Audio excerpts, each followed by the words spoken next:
பாரத தேசத்தின் 79ஆம் ஆண்டு சுதந்திர தின விழாவை சென்னை குரோம்பேட்டை மக்கள் விழிப்புணர்வு சங்கம் சார்பில் அதன் தலைவர் மூத்த சமூக ஆர்வலர் சந்தானம் ஐயா அவர்களின் ஏற்பாட்டில் சங்க அலுவலக கட்டிடத்தில் நடைபெற்றது. விழாவில் மூத்த குடிமக்கள் சங்க தலைவர் மீனாட்சி சுந்தரன் அவர்கள் வரவேற்புரை ஆற்றினார். இதில் சிறப்பு விருந்தினராக கலந்து கொண்ட பல்லாவரம் எம்எல்ஏ இ. கருணாநிதி அவர்கள் ராணுவத்தில் ஓய்வு பெற்ற ராணுவ வீரர்களுக்கு பொன்னாடை போற்றி கௌரவப்படுத்தினார். மேலும் நிகழ்ச்சியில் மக்களுக்கான மக்கள் இயக்கத்தின் தலைவர் கார்த்திக் அண்ணா அவர்கள் பொது மக்களுக்கு பல வழிகளில் சேவைகளை செய்வதில் அவரை பாராட்டி விருது வழங்கி பொன்னாடை போற்றி மாலை அணிவித்து மரியாதை செலுத்தினர். மேலும் சங்கத்தில் 70 வயதிற்கு மேற்பட்ட உறுப்பினர்களுக்கு விருதுகள் வழங்கி பாராட்டினார்கள். மேலும் அருகில் உள்ள பாரதியார் சிலைக்கு எம்எல்ஏ அவர்கள் மாலை அணிவித்து மரியாதை செலுத்தினார். தொடர்ந்து தேச ஒற்றுமையை காக்க அனைவரும் உறுதிமொழி எடுத்துக்கொண்டனர். விழா முடிவில் அனைவருக்கும் இனிப்பு மற்றும் உணவுகள் வழங்கப்பட்டன. சமூக ஆர்வலரும் வழக்கறிஞருமான ராமதாஸ் அவர்கள் நன்றி உரை கூறினார்.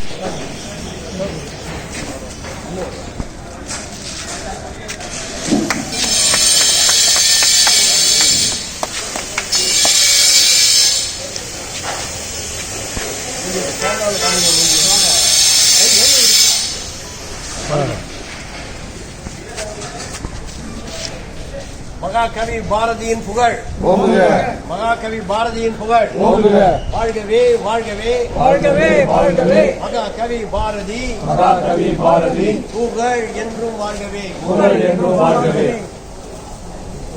ஜெய் ஹிந்த், ஜெய் ஹிந்த். வந்தே மாதரம், வந்தே மாதரம்.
அதன் குறிக்கோள்களையும் அரசியல் அமைப்பு சட்டத்தின் பல்வேறு அமைப்புகளையும் தேசிய கொடியையும் தேசிய கீதத்தையும் என்றும் மதிப்பேன்.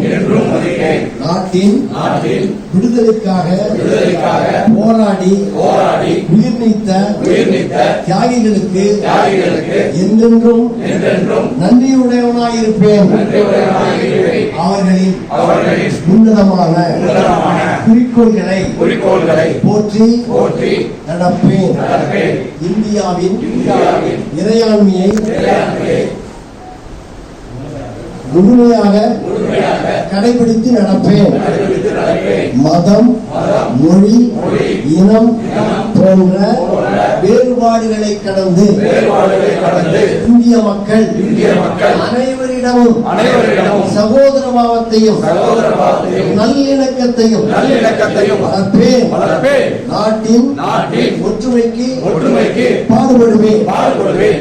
பன்முகத்தன்மையுள்ள நமது கலாச்சாரத்தையும் வளமான பாரம்பரியத்தை போற்றி பாதுகாப்பேன். பொது சொத்தை எந்நாளும் பாதுகாப்பேன். வீரவாண்டி கட்டபொம்மனுக்கு கோட்டை. இது திமுக ஆட்சியில் அமைச்சது. மகாகவி பாரதியார் எழுதிய இல்லம். அதே போன்ற சொந்த காமராஜருக்கு மணிமண்டபம். முதலமைச்சர் ராஜாதிக்கு நினைவாளர். வீர வாஞ்சிநாதன் உறவினருக்கு நிதி. கப்பலோட்டிய தமிழர் வாரிசுக்கு சிற்பி நினைவு சின்னம். பசும்பொன் திருமகனாருக்கு மணிமண்டபம். நான் சொல்வது விளையாட்டாக தமிழ்நாட்டின் அரசின் அரசு ஏலத்தில் பதிவு செய்யப்பட்டதை தான் நான் சொல்லியிருக்கிறேன். விடுதலை போராட்ட வீரருக்கு இலவச தேர்வு பயணம் மாதந்தோறும் நிதி. தியாகிகளுக்கு மணிமண்டபம். விடுதலை பொன்னுலா நினைவு சின்னம். மாணவர்கள் துணித்தவருக்கு நினைவு மண்டபம். தியாகி விஸ்வநாததாஸ் வாழ்ந்த இல்லத்துக்கு புதுப்பித்து. மகாவீரர் சுப்பிரமணிய வாரிசுகளுக்கு வீடு. நேதாஜிக்கு சிலை. கக்கனுக்கு சிலை. சிப்பாய் சேர்த்துக்கு நினைவுத்தோம் என நாட்டுக்கு உழைத்த தியாகிகளை பற்றியெல்லாம் இந்த அரசியல் குறிப்பிட்டு சொல்லியிருக்கிறார். விடுதலை நாளில் 25வது ஆண்டு பொதுவாக சிறப்பாக அப்பொழுது கொண்டாடுகின்ற பொழுது செக்கிலித்த செம்மல் கப்பலுடைய தமிழர் வாவை சுந்தரனார் பெருமைப்படுத்துகின்ற வகையில் 13 அறிவிப்புகளை வெளியிட்டு செயல்படுத்தினார்கள். வாவுசி மறைந்த நவம்பர் 18